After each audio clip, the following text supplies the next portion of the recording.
Assalamualaikum warahmatullahi wabarakatuh. Apa kabar teman? Pagi hari ini kita bersua kembali di program rutin kita selama Ramadan 1446 Hijriah. Kita masih di obsesi obrolan sehat sahur dini hari. Semoga ini bisa menemani hari-hari Anda dan bisa juga menemani suasana sahur Anda. Saya berdua, saya Ari dan saya Gavin. Oke, sudah siap. Kita berdua nanti akan menemani selama Ramadan ini ya, Vin ya. Oke. Dan alhamdulillah Gavin semakin sehat untuk pagi hari ini menemani saya di obrolan sehat sahur dini hari obsesi kita ya. Dan teman-teman semuanya silahkan seperti yang kemarin sudah kita sampaikan, teman-teman bisa mengikuti juga obsesi ini di channel YouTube-nya Gemas Ray FM dan di channel YouTube-nya RSU Muhammadiyah Ponorogo. Tema kita apa sih, Vin? Pagi ini, Vin? Jadi tema kita tentang gizi seimbang, jaga asupan gizi seimbang saat berpuasa, Pak Ari. Oke. Mungkin kadang orang kalau berpuasa itu kadang makanannya bisa jadi tidak terkontrol ya saat buka puasa. Lost control ya. Karena sudah puasa seharian, jadi makannya apa aja dimasukkan gitu ya. Jadi gimana sih caranya menjaga asupan gizi seimbang saat berpuasa, tidak kekurangan tapi juga tidak kelebihan gitu. Ya. Dengan siapa kita? Pagi ini yang sudah hadir bersama dengan kita. Dengan namanya Nagita Slavina. Iya, Nagita Slavina, namanya panjang sekali Pak Ari ini. Panggil aja Gigi ya. Nadia aja, Pak. Nadia aja. Saya sebenarnya pengen Gigi loh. Alvin Nadia. Alvin Nadia Nafa Ginita Ika Pradipta, STRGZ, ahli gizi dari RSU Muhammadiyah Ponorogo. Panggilannya Mbak Nadia. Mbak Nadia aja. Dari namanya saya agak susah menebak kira-kira Mbak Nadia ini anak keberapa itu gak ketemu. Anak pertama Ika. ada ikannya. Oh, Ika itu. Iya, anak pertama. Oh, gitu. Iya. Gimana Pak Ari? Iya. Iya, ada ikannya. Sehat Mbak Nadia. Alhamdulillah sehat. Sehat bergizi ya. Dan bergizi ya. Saya itu juga mau ngomong itu sebenarnya nggak enak cuman gitu. Jadi ciri khas teman-teman di ahli gizi kan ya. Ada Sehat dan bergizi. melekat dengan. Sorry Mbak, enggak. Ini bukan bullying, ini bukan Iya, bullying. nggak apa-apa. Sama juga, kan Pak kita. Ari, ya. Oh, kita bertiga berarti. Ya kan kita sehat dan bergizi ya. Betul. Oke. Sehat Mbak ya? Alhamdulillah sehat. Nggih. Mbak, kalau kita ngomong soal gizi itu apa sih Mbak yang ada di benak saya itu kan mesti makanan enak, kemudian apa ya begini, pokoknya yang enak-enak lah. Makanan yang enak, Makanan asupan enak. gitu ya. Apakah Asupannya. yang makanan enak itu selalu bergizi gitu ya Pak Ari? Nah, gitu. Apakah benar ini? Maksud saya gitu. Benar nggak ini kira-kira Kalau makanan anggapan saya? enak pasti bergizi itu belum tentu ya. Karena kan ada juga makanan junk food kalau misal dipecah sendiri-sendiri. Kayak daging kan sehat ya kan, Dagingnya sehat, sayurnya sayurnya sehat, roti dari karbohidrat juga sehat. Tapi mungkin dari cara pengolahannya, yaitu yang cepat saji itu banyak lemaknya juga, itu yang buat jadi tidak sehat. Jadi untuk asupannya itu kita perlu yang namanya gizi seimbang. Gizi seimbang tuh gimana sih? Jadi gizi seimbang itu pola makan yang mengandung zat gizi spesifik seperti karbohidrat, protein, lemak, mineral, vitamin, air itu harus ada. Nah, itu harus disesuaikan dengan kebutuhan masing-masing orang. Itu ada sendiri untuk perhitungannya nanti gitu. Sudah lengkap di awal aja udah lengkap. Kita Iya. sudah harus balik kanan nih. Iya. Sudah semua dijelaskan di awal nih. Dia menjelaskan sendiri Iya. tanpa kita Iya. tanya. Ya, karena kan sudah Betul. Jadi satu sekalian. Oke, jadi bisa jadi gini ya Mbak. Dari awalnya sesuatu yang secara gizi bagus, bisa jadi kalau eksekusinya nggak bagus, bisa jadi bisa Ketika jadi proses bisa pemasakannya salah, Iya, dari bisa prosesnya gitu, salah ya. juga bisa. Oke. Jadi seperti itu. Iya. Sekarang lagi ramai isu kan soal gizi kan. Saya Iya. tidak menyebut yang lain loh ya Vin ya. Soal gizi sekarang jadi isu yang Menjadi perhatian ya Pak Ari. Perhatian Jadi khusus, perhatian. ya. seberapa urgen sih Mbak sebenarnya? Karena gini kadang-kadang orang awam mengatakan, aku gak usah gizi-gizian, penting sehat. Iya. Iya. Nah, Kadang ada orang makan cuma sekedar kenyang aja, Kenyang aja. tanpa Nah, memperhatikan bener, asupan bener. gizinya Oh, iya. gitu. benar ini maksud saya gini. Itu penting nggak sih sebenarnya? Seberapa urgennya sebenarnya? Kebutuhan gizi yang harus dicukupi setiap hari itu. Nah, itu tuh penting banget ya kalau untuk kebutuhan gizi. Jadi kita harus merubah mindset, yang penting makan biar kenyang Iya. gitu. Jadi di dalam makan itu sebaiknya ya ada lauknya juga, ada sayurnya juga. Kita tuh nggak harus yang mewah-mewah kayak biasakan di lingkungan kita kan, kalau misal makan daging itu kan terlalu mewah, kan banyak protein yang lain, ikan ada, telur ada, itu kan masih yang bisa terjangkau nggih di lingkungan kita gitu kan, daripada daging kan mahal istilahnya kan begitu. Untuk sayuran di desa juga pasti kan banyak sayur, di kota juga banyak bisa beli juga. Terus untuk vitamin mineral dari buah-buahan pastinya juga banyak. Untuk konsumsi air juga memang harus tercukupi seperti itu. Jadi memang penting ya Mbak ya, gizi Iya. itu bagi tubuh kita ya Mbak. Iya penting, karena apalagi dari apa ya, hamil pun, ibu hamil ya, dari ibu hamil itu kan memang gizinya juga harus tercukupi. Istilahnya apa, 1000 hari kehidupan pertama itu ya, itu kan memang harus tercukupi. Buat apa? Biar nanti anaknya tidak stunting, biar nggak kurang gizi, itu memang harus terpenuhi dari awal. Dari awal. Dari awal kehamilan atau kehidupan itu memang harus perlu untuk gizinya. Kalau misalkan gizinya tidak terpenuhi, apa akibatnya bagi Akibatnya bisa macam-macam. Kalau misal dari anak-anak ya, misal kurang protein hewani itu juga bisa menyebabkan stunting, itu juga bisa. Kekurangan berat badan itu juga bisa. Nanti kalau masa dewasa atau remaja ini nggih, kalau misal kekurangan gizi nanti pasti akan menyebabkan gizi kurang juga, sama. Kan banyak, apalagi remaja ya, banyak aktivitasnya. Kalau asupannya tidak terpenuhi pasti nanti akan kalah dengan faktor aktivitasnya seperti itu. Maksudnya seberapa efek Mbak? Nah ini Mbak Nadia, seberapa efek bagi tubuh kalau misalkan gizi itu tidak terpenuhi? Saya itu, contohnya saya aja ini. Iya. Saya nggak ngerti saya ini, gizi saya terpenuhi nggak ya Pak? Ini mungkin ya, kalau misal berat badannya itu berlebihan, Nah, tapi itu. apakah itu pasti gizinya tercukupi Nah, gitu loh nah, maksudnya. gitu. Sama mau tanya itu nggak enak banget sama saya sendiri, sama saya Jangan-jangan sendiri. Saya ini gemuk tapi Iya. isinya nggak ada gizinya gitu. Maksudnya itu, Gitu. boleh, mantap ya.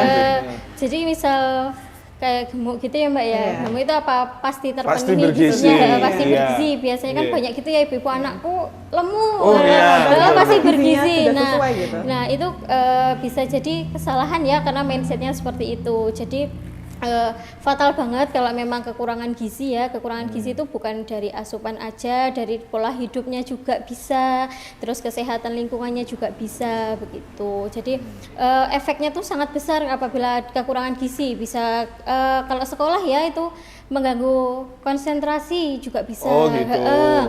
Dalam pekerjaan juga bisa jadi lemes. Gimana kalau- terus oh, lemes. lemes, bisa nggak sarapan atau asupannya kurang itu bisa. Adri itu kurang gizi nih. Iya. Lemes saja ini. Oh ya. Jadi belum tentu juga misal orangnya kurus, apakah ini juga Kurang kurang gizi. gizi? Nah itu juga belum tentu juga. Jadi kita memerlukan perhitungan yang bisa dibilang itu kurang gizi apa enggak gitu.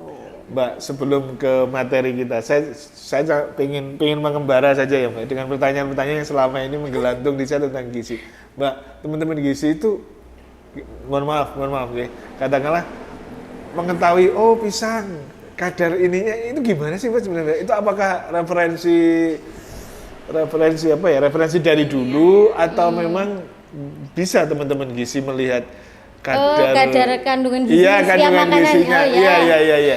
Itu bisa Gimana Pak, sih, soalnya Mbak? kita tuh ada bukunya sebenarnya. Oh, jadi ada referensinya ada ya? referensinya kan. Oke. Memang kita nggak semuanya hafal ya berapa kandungan gizi. Misal pisang kaliumnya berapa, daging proteinnya berapa, kan kita itu nggak yang hafal. menentukan siapa sih Mbak sebenarnya Mbak? Dulu itu yang menentukan siapa? Nah itu kalau dulu yang menentukan siapa tuh nggak tahu ya nggak Pak. tahu ya?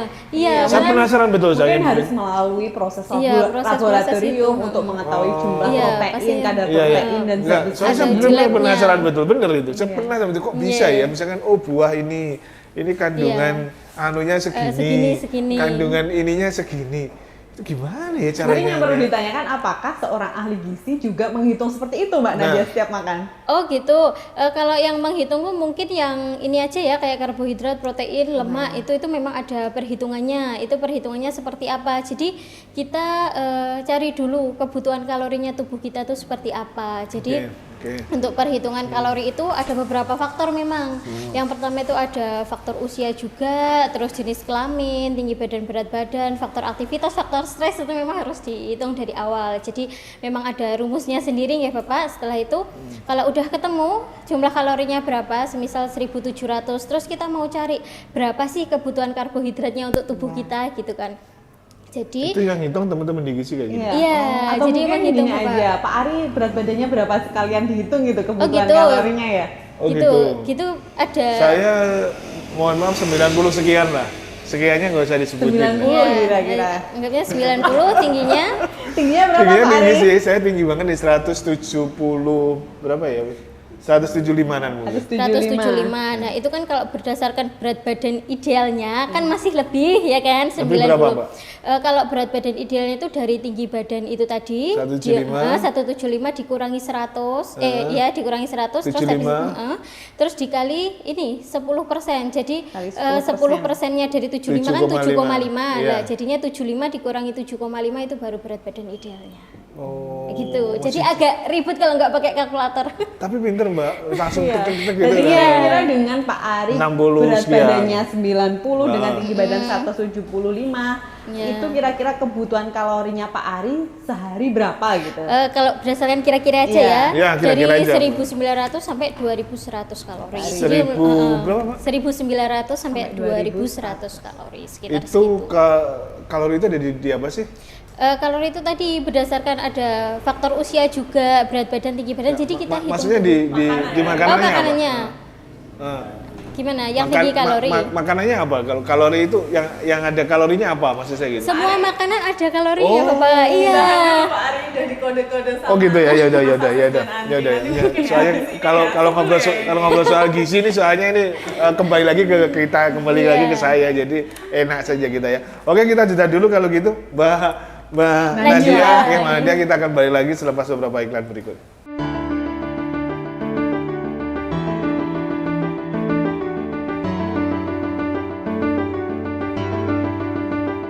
Baik, kita balik lagi masih di Obsesi dan masih bersama dengan Mbak Nadia. Kita lanjutin lagi Mbak Nadia ya. Monggo, Hitung-hitungannya. boleh. Tetap Iya. tidak pakai tetap tidak pakai kalkulator. Manual ini ya, ngawang-ngawang ya. Iya, pakai Oke, oke. Jadi tadi Pak Ari dengan berat badan 90, tinggi 175, dengan usia 50 tahun ya Pak Iya. Ari, dengan aktivitas olahraga kira-kira 3 kali dalam seminggu. Iya, tiga kali dalam kurang seminggu. lebih. Kira-kira kebutuhan kalorinya berapa Mbak itu Mbak? Untuk kebutuhan kalorinya Pak Arif ya, kita pakai kira-kira aja, Iyalah. lihat untuk Range-nya kan. range-nya aja ya, itu Ah. sekitar 1900 sampai 2100 kalori per harinya. Per harinya. Iya. Oke. Per hari gitu. Itu bagaimana cara mencukupi Nah, itu ya? maksud saya itu gimana ya ngitungnya? Oh, terus ngitungnya. Gimana? Iya. Ngitungnya berapa gitu ya, Ya nanti mungkin kita kalau punya ada Kalau orang misalnya- yang di rumah pengen menghitung sendiri Nah, gitu gimana? Ya memang itu kalau hitungan itu kan ada rumusnya nggih. Kalau misal dari kebutuhan kalori tadi kan udah disebutkan untuk faktor-faktor penunjangnya itu apa aja. Nah, untuk memenuhi karbohidrat, protein, lemak itu juga ada hitungannya Oh, lagi. ada hitungannya lagi Iya, sendiri. jadi misal tadi udah ketemu ya kalorinya Pak Arif 2100 misalkan Iya, gitu ya. 2100. Nah, untuk kebutuhan karbohidratnya itu sekitar 40 sampai 65% dari Oh, kebutuhan dari 2100 tadi Iya. ya. Jadi Oh, jadi gitu. dihitung dulu Bapak. Karbohidratnya Karbonya 40% sampai 60% dari Iya, dari kebutuhan 2100. kalori. misalkan kalorinya 2000 aja lah. Berarti 46% berarti ya sekitar 500-an ya, kurang sedikit lah. Oke. Nah, itu 500-an kan kita bagi lagi Karbohidrat. ya dibagikan karbohidrat. Jadi Karbohidrat per Karbohidrat satu- dalam satu hari nih hitungannya. Iya, dalam satu hari ini. Jadi kalau karbohidrat itu ya per 1 gramnya karbohidrat itu ada 4 kalori. Gitu Dari ya. kebutuhan kalori sehari itu 40-60%-nya karbohidrat, terus nanti proteinnya proteinnya sekitar 10 sampai 35. Terus misal lemaknya itu sekitar 20 sampai 30 juga. Jadi misal untuk mencukupi 100% tinggal dibagi-bagi aja. Misal karbohidratnya 60, protein 20, lemak 20%. Tapi khusus lemak itu kita dibaginya 9. Jadi 1/1 gram lemak 9 kalori. Mbak, Gitu. niki nyuwun sewu. Nggih. Dengan niki masih nakal lagi, saya belum buka ini loh ya ini. Iya. Saya belum buka kerpeannya si Kevin loh ya ini. Dalam kondisi normal, karena dalam kondisi aktivitas yang biasa lah, artinya tidak Sedang, terlalu ya. berat, tidak ringan. Kita memakai hitung-hitungan keperluan gizi seperti yang sampean Jelaskan, sampean ceritakan tadi di awal, itu akan Berbeda. menghasilkan tubuh ideal nggak? Kalau misalnya kita bener-beneran ya, Bener-bener ya? iya, Bisa. mestinya harus ya. Bisa, Oh, karena kan gitu itu ya. tadi saya hitungnya sesuai dengan berat badan idealnya Iya. Bapak. Kalau semisal saya menghitungnya pakai berat badan realnya yang 90 kilo, pasti nanti kalorinya akan banyak. Gitu, jadi itu tadi udah dihitung berdasarkan berat badan ideal, jadi bisa untuk diet. Gitu. Oh, gitu ya. Iya, Berarti sudah kalau Pak sekalian. Ari ingin menuju berat badan ideal, Yang- sehari kalorinya sekitar 2100 itu tadi. Iya. Oke. Bisa jadi jaminan ya, Mbak ya. Insya Insya Allah. Dengan konsistensi Iya, ya harus ini ya. konsisten Iya iya, kuncinya. betul. Iya dan konsisten konsumsinya, konsisten aktivitasnya kan Iya, gitu ya. betul. Oke. Nanti kalorinya dipenuhi tapi aktivitasnya di stop ya jadi gede Iya, lagi. sama ya. aja. Oke. Kita langsung ke laptop lagi lah. Laptop ya. Di awal lagi nih. Kembali. Mbak Nadia, jadi gimana sih kalau kita kan sedang berpuasa ini ya untuk menjaga asupan gizi seimbang. Kadang kan orang saat puasa makannya buka puasa makannya tidak terkontrol, atau juga bisa yang biasanya kita makan 3 kali tapi karena puasa jadi cuma 2 kali, sahur males-malesan sehingga asupan gizi ini kurang. Gimana sih cara menjaga asupan gizi seimbang saat puasa? Oh gitu. Jadi saat puasa ya, sepertinya kan kalau untuk sahur dan berbuka itu sebenarnya menunya sama. Harus ada karbohidrat, protein, zat gizinya itu memang harus terpenuhi. Bedanya kalau yang pas sahur itu diusahakan jangan makan makan yang terlalu berlemak, pedes itu. Nanti kalau misalkan puasa, kita posisinya puasa pagi-pagi, perutnya nggak enak kan susah, nanti bisa jadi batal puasanya.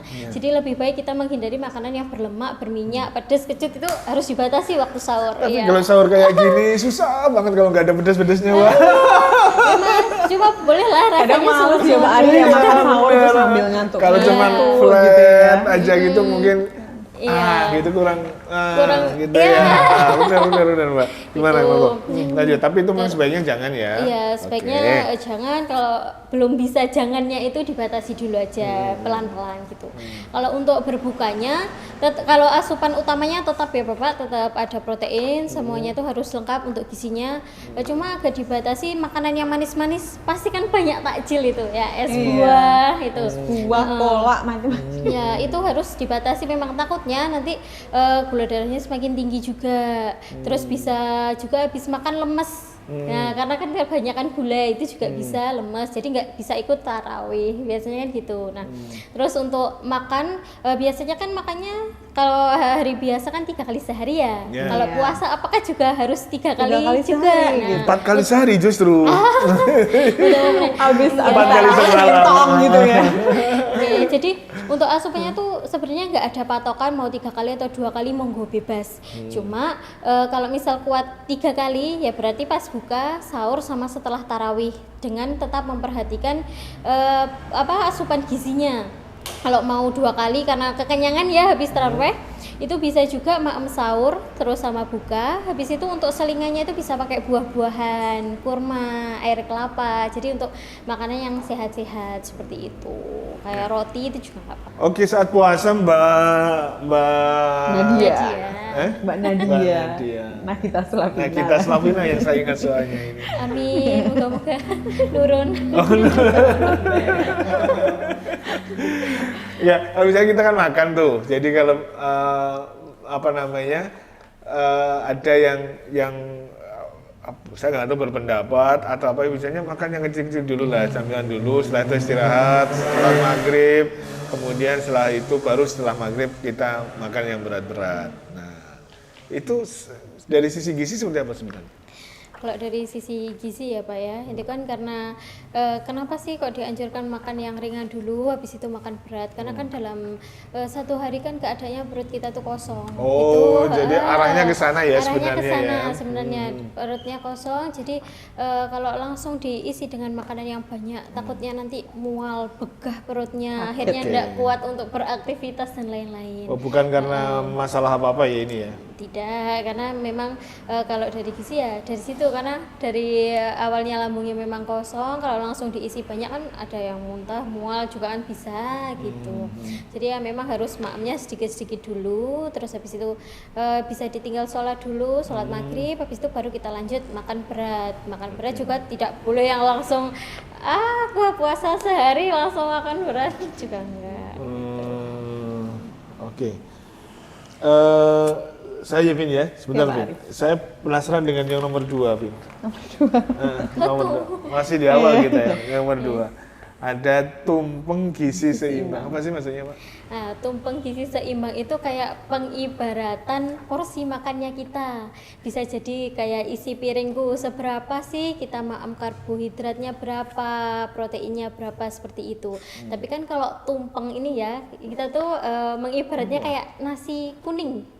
Tumpeng nasi kuning itu ya, nasi kuning kan nasinya ada ini lauk hewani protein dari kering tempe, ada telur balado, terus ada urap-urap juga, itu kan dari sayurnya juga, buahnya bisa, kadang kan ada tomat juga, ada timun, itu juga bisa. Kenapa kok diibaratkan seperti itu? Biar pola makan kita tuh seperti tumpeng itu sendiri, lengkap menunya gitu. Bukan makan Bapak. satu tumpeng loh ya Pak Iya. ya. Ini diibaratkan Perumpamaan aja. perumpamaan. Prosentase gitu tuh. Oh iya. Oh. Perumpamaannya Perumpamaan. gambarnya seperti tumpeng Tumpeng. agar kita makannya beragam Oh, gitu beragam. tadi ya. Siap, Gitu. siap, siap. Saya jadi penasaran nih, cari apa ya tumpeng gizi Tumpeng seimbang? gizi seimbang. Mbak, ada perubahan paradigma nggak, Mbak, dengan gizi seimbang? Kalau zaman kecil saya itu kan ada 5 Empat sehat, lima lima sempurna ya. ya. Kok Iya. sekarang Ada kenapa nggak? gizi seimbang gitu ya? Iya. Oh, sekarang namanya gizi seimbang. Iya, Iya. namanya gizi seimbang. Oh gitu. Iya. Oh, mohon maaf tadi kalau dari awal saya nggak Iya. udah. Kalau dulu kan yang 4 sehat, 5 4 sehat, sempurna. 5 sempurna. Iya, dulu Nah. kan 4 sehat 5 sempurna, penyempurnanya susu ya kalau nggak salah ya. Penyempurnanya susu. Kalau sekarang kenapa sih gizi seimbang? Gizi seimbang itu kan nggak perlu ada susu juga tetap seimbang, karena susu kan juga dari protein hewani juga, jadi bisa diganti yang lain. Takutnya 4 sehat 5 sempurna, nek wis makan 4 ditambahi 5 jadi sempurna, kan buatan seperti itu. Nggih, jadi makanya memang untuk keberagamannya itu Bapak. Oh. Iya. Apa sih yang membedakan paradigma 4 sehat 5 sempurna dan gizi seimbang? Yang agak membedakannya. Yang agak membedakannya. Iya. Apa, Mbak? Kalau 4 sehat 5 sempurna dulu kan ya itu Pak, penyempurnanya ada susu, itu dianggap sempurna karena ada susu. Gitu. Kalau gizi seimbang kan tidak harus ada susu, dia sudah seimbang karena kan ada protein hewani yang lain yang udah dimakan gitu. Dulu kan juga ada sebenarnya di 4 sehat itu. Iya, Iya. tapi kan penyempurna yang bilang 5 sempurna 5 itu kan sempurna. ada susunya. Jadi mikirnya itu mungkin takutnya masyarakat berpikir bahwa kalau kita belum minum susu belum sempurna. belum Sedangkan seimbang gizinya. gizi yang ada dalam susu sudah bisa kita dapatkan melalui protein Protein hewani hewani. seperti itu. Pak Ari sudah di kode Iya, Andri ya. kita pamit dulu aja lah. Iya. Kita lanjutin besok lagi ya. Gitu. Iya, ya. lanjut besok Mbak lagi. Diana bisa Hadir datang lagi lagi kan ya? besok? Iya, bisa. Oke, kita bisa ngobrol lagi soal gizi pergizian ini karena ada banyak istilah-istilah yang menurut saya tidak terlalu saya pahami. Semoga besok bisa lebih clear lagi ya. Kita ketemu lagi besok, tetap di Obsesi obrolan sehat sahur dini hari. Saya Ari. Dan saya Gavin. Oke, Mbak Dina, Diana Nadia. ya? Oh Nadia. Ini balik-balik. Udah ngantuk kelihatannya ini. Mbak Nadia, terima kasih sudah berbagi bersama dengan kita. Besok kita ketemu lagi. Selamat pagi dan assalamualaikum warahmatullahi wabarakatuh. Waalaikumsalam. Waalaikumsalam warahmatullahi wabarakatuh.